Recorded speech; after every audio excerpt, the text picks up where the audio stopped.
हम 5 गो फुहर बोल दे गाड़ियों के की स्कूल ना होके ABCD क ख ग घ 1 2 3 1 2 3 होला स्कूल में सीखल जाला।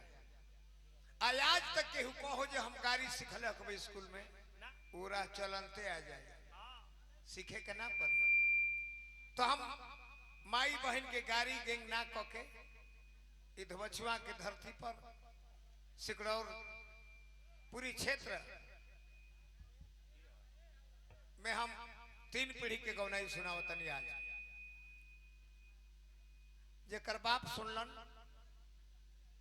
ओकर बेटा भी सुनलन अब ओकर नात के समय आ गइल बा तो 3 पीढ़ी के हम गीत अपन सुनावतनी। तो हम गाड़ी गेंग माई बहन कर दे तो माई के गाड़ी दे बाबू के दे बाजी नानी दादी फूफा काका चाचा आ गरिया और आ जाई तो त्रिलोकीनाथ के गरिया ई भी यही से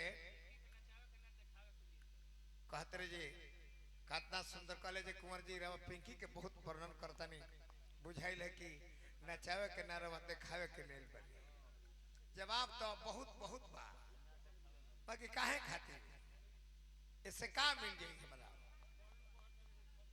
इससे हमारा का भेटाई जी इहो तो लेल बड़े नचावे खातिर।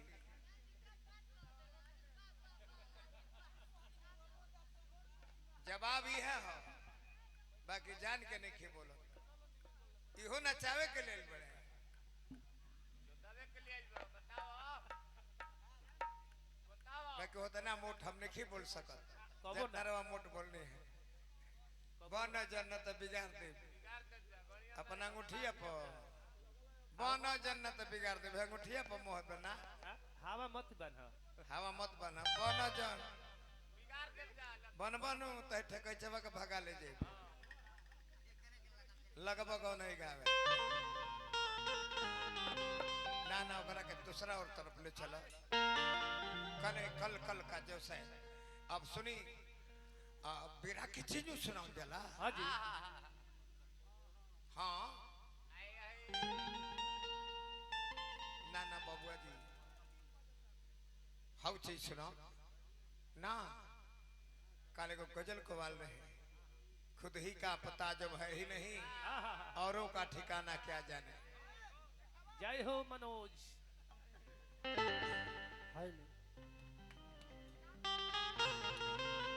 जिसे खुद अपना पता नहीं है वो औरों का ठिकाना क्या जानता होगा। खुद ही का पता जब वो है ही नहीं औरों का ठिकाना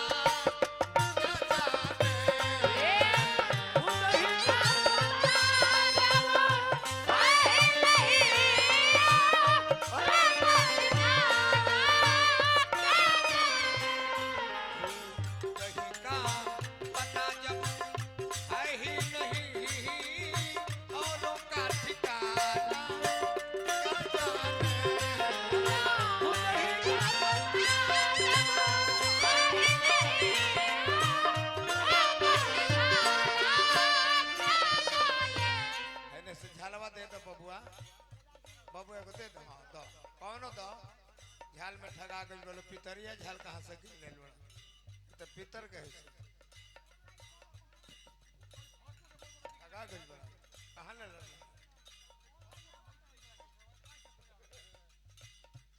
खुद ही का पता जब अरे है ही नहीं रोका ठिकाना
कश्ती नहीं है, मुझे किनारों से पार करना है।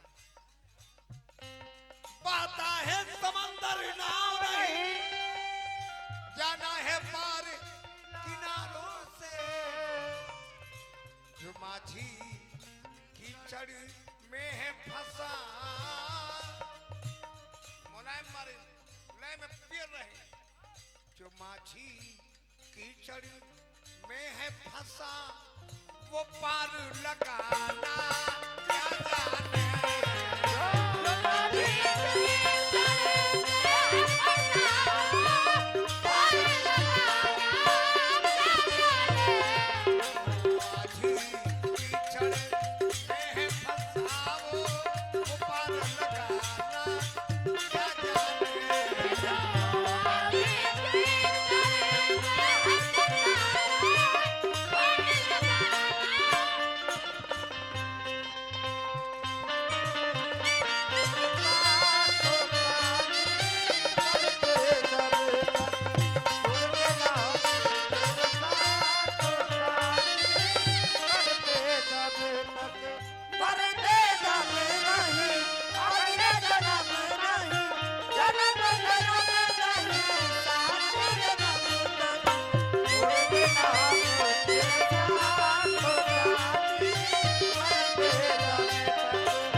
मंदिर सामने है, बगल में मधुशाला है।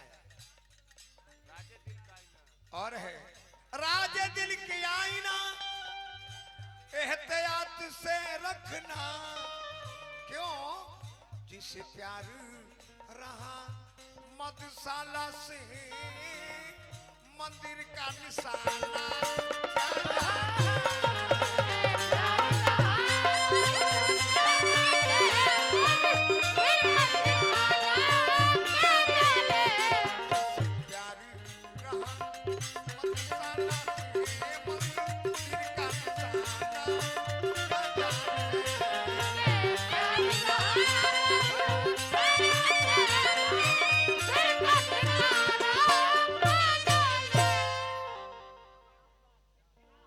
गजल कवाल और तने मनी